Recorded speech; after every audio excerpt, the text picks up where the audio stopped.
Yo ya masu ya da mana ya kirta maratu na ganye kenya kawaka koron ma da ko da da sara da kawo wala sadi barihe fa kabultan wala sadi hilla kawatan salamullahi alaikum wa rahmatullahi wa barakatuh ashawar kafune noru qaribu ana dufu welcome to show media sagatata gitara atik didami shanafa na fakati wa didami afrafa waiga hawasa kanya ga mojida marita yete muftajra kaisuma kenya gara salama falatif obo madin kabane sari di hanne jira mega ka ada orom tichati naga isang gafanne wal gafanne ga kalati gara saganta kenya sena shabar kafune noru qaribu ndi kaisal baga naga nuftagen adero naga nu gafanda di hada assalamu alaikum warahmatullahi wabarakatuh gamme kenya gamme fi oron gamme wajin dalaga no jettoni media kana shabbon في دقيقة وجهنا السلام عليكم ورحمة الله وبركاته. ورحمة الله وبركاته. لهذا سنين جنة إلما نجاك كيسما كينيا أحمد الدين آدمي دا أحمد الدين نبق أبصو أربو خيسة الليق أودا قبويتوي نبق خليس بيتي رو أمة أربو را بطلق أبتي فالمتاتو ده أرغا رو بفبرا تهيو مادا تقيبو دا تولى سدبودا تخرا بودا فالمي قبصو بفعدت جرا غا ترساسا تدنا ربي سام بسجرا تنرا اللي جامتي سرا قوجنا كانوا تونس قبصو بدن دي سيچوي مي اديرو ايغا انترفيو خينيا يرو رابودا غوري سان كيستي واحد مرني تسينا اللي هدو خكافني دوبا غا اتجرا باتي ميقاف اتجرا wala mame akaddan na maftun barbada tadurati media kuni hasoni media hana gubba jiru ummanni oromoda hawase kenya ka gammoji san akamin nuhubate lamma fa me tarmarajar qawta modum maro kamin nulate hajiti debiya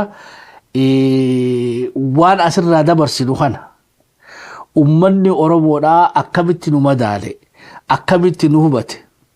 falfalaa jirtan fallaa yaataa jirtan nun jaammo mobeete aantummaa teessan nu barsiiftanii fala nu barbaadaa jirtan jaajiran.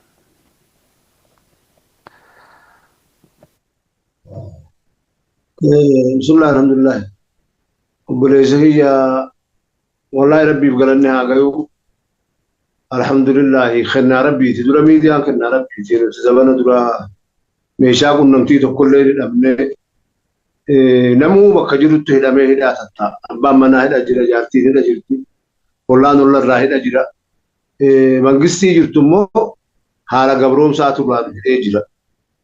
amma gaa akka yaadatti akka dhugaa jirtutti uummanni oromoodhaa meeshaalee qunnamtii kana dhabaatu daan hidhuu ture kanaatu yaada isaatillee yaada godhuu ture miidiyaan irra dantaa oromoo dubbatu kanarra تناغاوان oromoo gadi qabee haasa'u facaa fi dhukkubsataa fi fayyaa isaa dubbataa jiru anamma yoo dhugaa taate gaa miidiyaalee mootummaati alatti immaan tana miidiyaa dantaa uummataa dubbatu kan abbaan qabeenyaa tokko harkaa qabu uummata keenyaani dalagajee uummanni keenyallee dhageeffataa jiru guddinaan shabboo kanaan ammoo warri ni jira warri mallee kalellee oromoo fi oromummaan tun itti gufuudha oromoo fi oromummaan tun hin taaneef arrallee maata nurratti obal'isa jee namni dubbiin kun taaneef afaan oromootiin dubbatee oromoo keessa qubatee qiyaasa qabu jiraatuun ni mala haa taatu immoo kalma oromoo tokkotti irraa nama harka qabuu qoree waraante firraa fuudhaa bar nama miidiyaa qabuutu gurra qaba ija qaba dhagaa mallee qaba uummata addunyaatillee walqixxoomaa fi walittiidhaa qaba ifilleedhaa bakka jiruu fi akkaataatti keessa jiru if dhagayaa jira if dhagayuu qaba kanaaf gaani miidiyaan kun namoonni dhageeffata hawaasa oromoo ta'ee namni khayrii malee sharriin isa dubbatu hin dhageenye hangaan deemillee lafallee meeqaan dhufe keessaniin deddeeme gammoojjiilee ni dhageetaatillee keessaniin deddeeme sanii fi miidiyaa kana hawaasni keenya khayrumatti arga.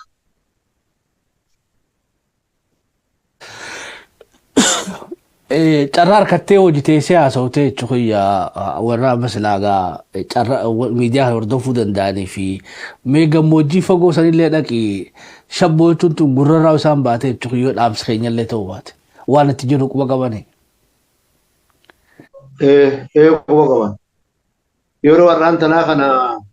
addunyaan miidiyaa namuutu miidiyaan deemmataa bara miidiyaa xixiqqaa kana harkatti hin deemmatan kana ka sooshaal miidiyaa namuunu deemmataa sagalee namoonni taasisan tuni boru ganama nama Oromoo ta'e ka gurra seenan jirtu kan Oromoon ta'inillee afaan hin beekne ka ijaawwan kana namni kun agartee naaf haasawoonarraa haasawallee wallaalu ni haasawaa namni hin beekne namni garre jiru kanaaf gammoojjii muka hunda jala bakka nootorkiin hin gahin dubbiin hin geenye haasawwan hin geenye bakka nootorkiin amma anteenaa mootummaa gahe takka tan gahin jiru ani kuunoo kiboo gadi dhumasii taa'eetiin dhageeffadhee laalee ijoollee yaattuu agarsiifte haala adeemsa kiboo wanna malaa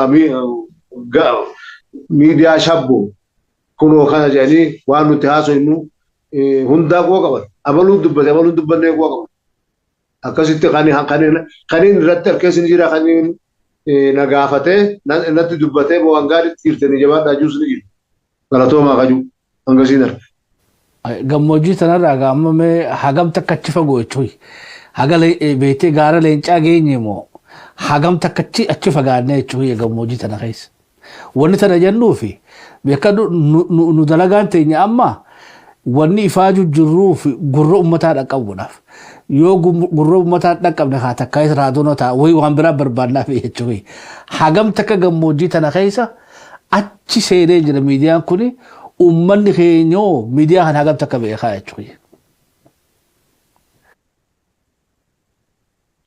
Miidiyaan beekanii gaara leencaatii fi minoo jidduun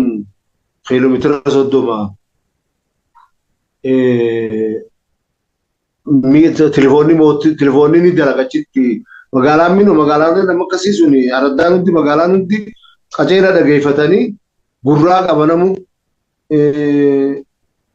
bakka afaan Oromoo jiran tani anteenaa namaa nootorkii mootummaa tanaa gayu bar Mugdishoo dhageeffatanii asii miti. Oromiyaa keessaa miti Itoophiyaa keessaa miti. Itoophiyaa alatti Mugdishoo keessa dhageeffanna magaalaa Mugdishoo jiru ni dhageeffanna jala deemna takka takka gaafa durii fi hirma jidduu kanaaf dhagahame isaatii fi dhageeffannaan dhibbatti immaan tana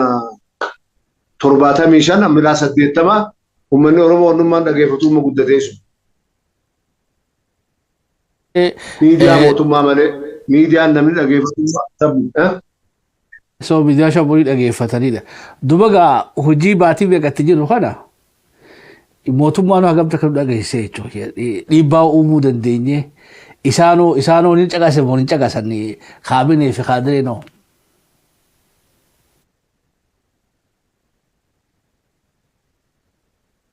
Bakka tana gaafa akka Oromoo guddachaanee ilaallee namni dantaan Oromoo hin taanee fi hin deebar kaadiree ta'e kaabinee ta'e namni dantaan Oromoo hin taaneef hin dhageeffatu hin fedhu. Namni dantaan Oromoo hin taatuuf tokkollee kan dhageeffanne hin jiru. An taaneef sanillee taatu yoo ta'u baatteefis. Walis saayibaa. Tifuufi.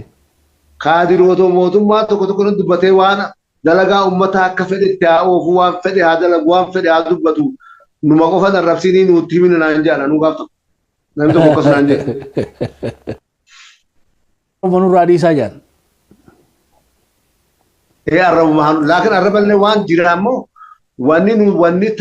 tahamte yaqiina mootummaan goote yoo jiraatte dirree akaaf waan tahame. Inni goone nu godhe waan ammoo takka agartee arrabaa qofaan duraa dhiisu nurraa himi jedha. Dhiiroo namni arrabsina jechuun egaa yoo miidiyaadhaa kuni arraban qabnu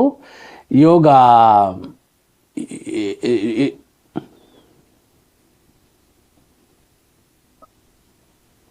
bal'ina uummata Oromoo fedhu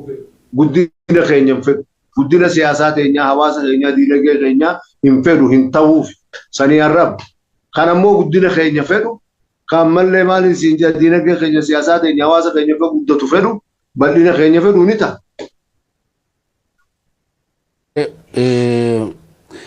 Amma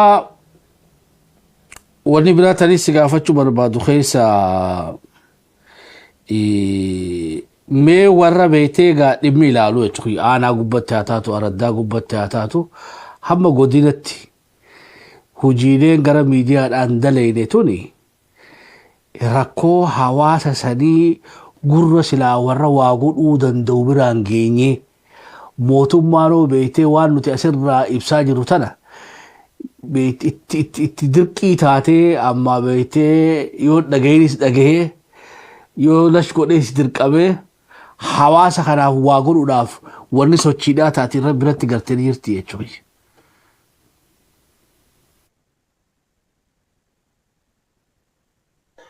Eeni jirti bismillah alhamdulillah. Eeni jirti adeemsa magaa taraarrii qajeelfama mootummaa naannoo Oromiyaa tanarrattii fi Oromiyaatii fi tana keessa waggaa gad deebinee ilaalle haasawoota amma miidiyaan kun haasawaa jiru odeeffachaa jiru tagara adda addaa keessatti jijjiiramoota wanni gariin duraan jijjiiramin takka ta jijjiiramaa jirtu ni jirti. Fakkeenyatti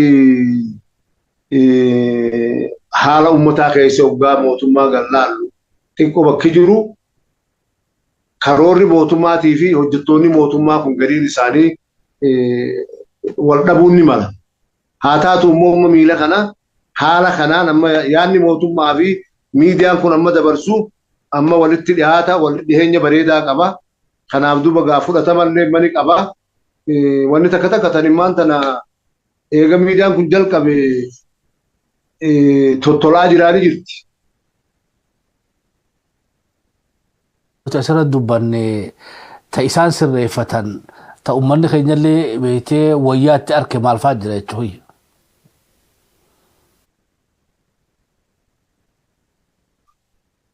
Fakkeenya amma yoo goone